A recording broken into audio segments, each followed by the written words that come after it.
Thank Thank you, you Yuval. very much, and enjoy the day.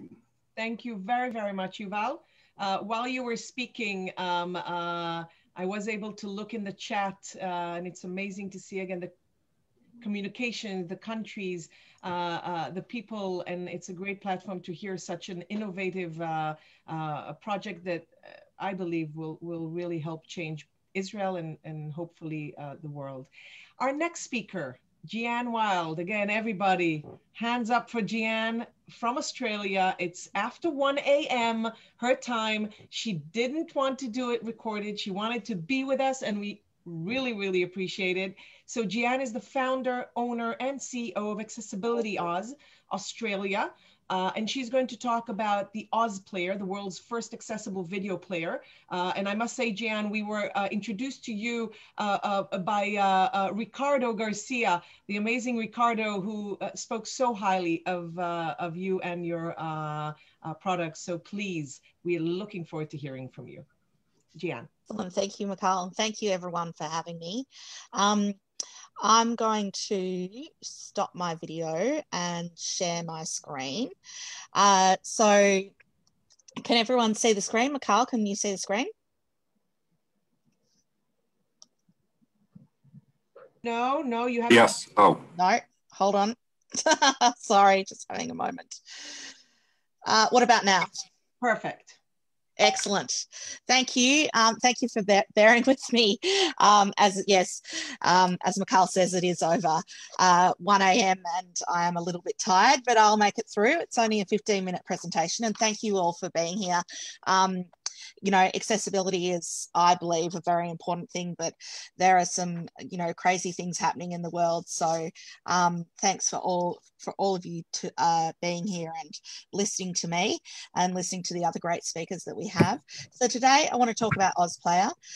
Now I actually start my presentations the same way. And we actually have a picture of Ricardo Garcia for those who don't know who it is. He's on the very far right. This is about 2/3 of my team. The last time we got together before COVID, it was at CSUN 2018. And basically there's about 6-7 of us. And we're all wearing AusPlayer or Accessibility Oz t-shirts. And what was important to me when I started Accessibility Oz 9 years ago was to support people with disabilities by providing them with employment opportunities. And 60% of my staff have some kind of significant disability that affects their daily life.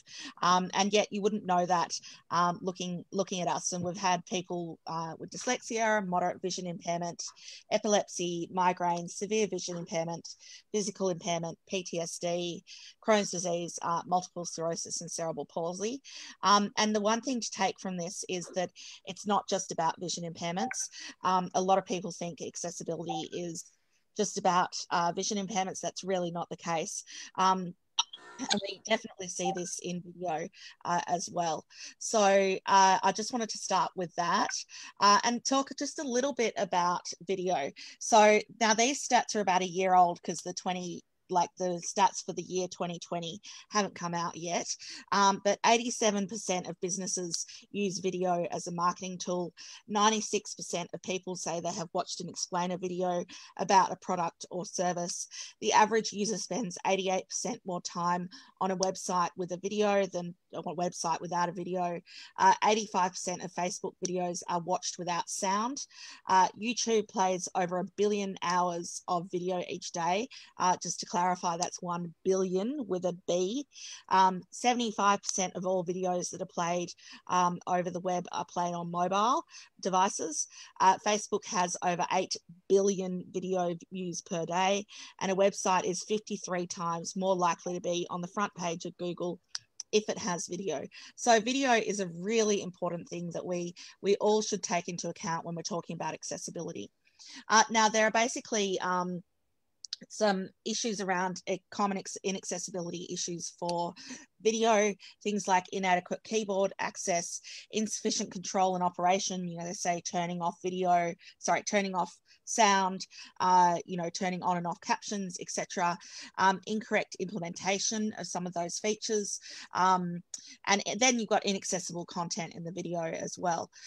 So basically, just a very quick overview on how to create an accessible video.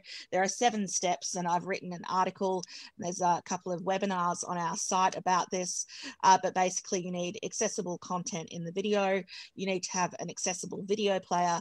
Never auto play the video, so have the video play automatically when you go to a page. You should have no flashing or flickering content. You need to have an accessible transcript, accessible captions, and accessible audio descriptions.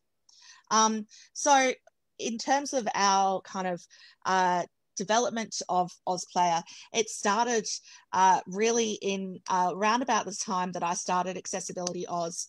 I was absolutely stunned. I had taken a couple of years off, I suppose, out of the accessibility industry. I was running Monash University's Usability and Accessibility Services division.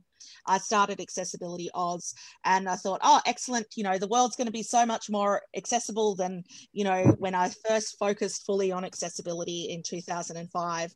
And I was shocked to find that there really wasn't a great improvement, and especially when it came to video players. And one of the biggest things that I found really concerning was that of all the video players that were out there in 2011, only one of them supported audio descriptions for people who are vision impaired or blind. So audio descriptions are descriptions of what's happening on the actual screen. And so that's really important for people who are blind or vision impaired.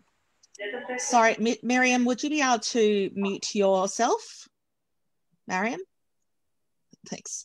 And so I was really surprised. I had spent 6 years working with the W3C, working on WCAG 2, and the requirement of audio descriptions on videos is a AA requirement. And yet no one could meet this requirement because there was only one video player, which is called AblePlayer, which is a very small player, has very few users, that actually allowed you to create audio descriptions with videos. So we would do a lot of audits, and our clients would say, okay, you know, how's our video player accessibility? And we'd be able to say right off the bat, if you're not using AblePlayer, it's not accessible. And they'd say, okay, once we gave them the results, you know, can you give us an example of an accessible video player that we can use? And we sort of said, well, other than AblePlayer, no, there isn't really one out there. And so that's why we decided to build AusPlayer. So we did actually start doing video player inaccessibility testing in 2012.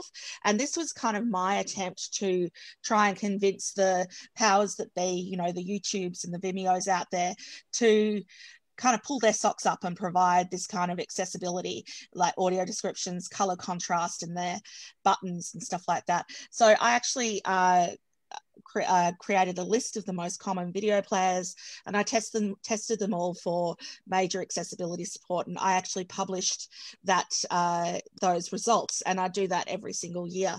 After a couple of years of that, we actually decided that, you know, that people weren't necessarily taking a lot of notice of what we were suggesting, and so we decided to build AusPlayer. So some of the things that we saw back in 2011, 12, 13 is keyboard traps. So we worked on a site, for example, that you know, they wanted to make sure that their site was fully accessible, and they actually engaged us to modify YouTube so that it was fully keyboard accessible, etc., etc. But what we found is a year later, even though we hadn't changed anything in terms of the code, that video player that was accessible turned into a keyboard trap. And it was quite common back then that video players were keyboard traps in Firefox. And a keyboard trap is where you tab into a video player and then you get trapped within it. You can't tab out. And the reason why it's called a trap is that the only way you can escape a trap is to actually close the browser and start again. So it's a major accessibility issue. And we found that basically, you know, the majority of video players in most of the 2000s and in the early 2010s had these keyboard traps. And we also found that video players that purported to be accessible, so there were kind of, you know, a slew of accessible video players that came out in the early 2000s and 10s, would be accessible initially, but after 6 to 12 months, they would not be accessible and they'd have this kind of keyboard trap. And what would happen is that a browser would update, and of course the code, which was working before, no longer worked. So we did have, you know, a bunch of video players that said they were accessible, but they would be accessible for 6 months and then they would stop being accessible. So that was one of the reasons we built AusPlayer as well. And we decided that we would have to test it monthly to make sure that it didn't have these kind of problems. And so one of the things that we found after we released it in 2013, about 6 months after we released it, we did our monthly test and all of a sudden the captions were showing up twice on the iPhone. You know, there was no rhyme or reason. We hadn't changed anything, but all of a sudden the captions were showing up twice. So we had to modify AusPlayer to sort of make that happen, to fix that issue. And of course, the big thing that we did with AusPlayer is we provided support for audio descriptions. And so this basically, you could have it as a separate audio file, or you could have it built into your video so that people with vision impairments could actually experience the video as it's meant to be. And so that was something that when we released it in 2013, and it was a good few years before any of the other video players started supporting audio descriptions. And we're happy to say that, you know, YouTube and things like that do support audio descriptions now as well, which is great. And so we are still doing our yearly video player testing, and we release those results.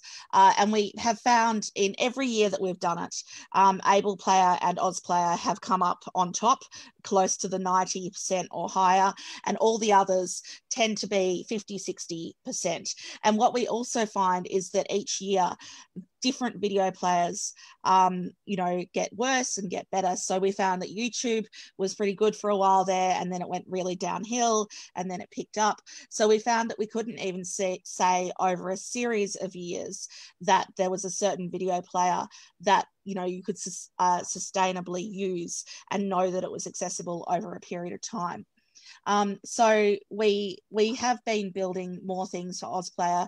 We can now, you can now use AusPlayer on Facebook video, for example.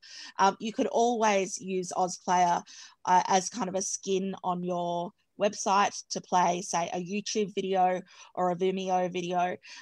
So, you know, you could still always put your videos on those platforms and then have them on your website using the AusPlayer skin. We made sure a few years ago to make sure it was fully responsive, and we do a whole lot of mobile stuff. We had a lot of trouble with audio descriptions for iPhone, and we're working on that at the moment. It is something that iPhones have only just started to support, which is great.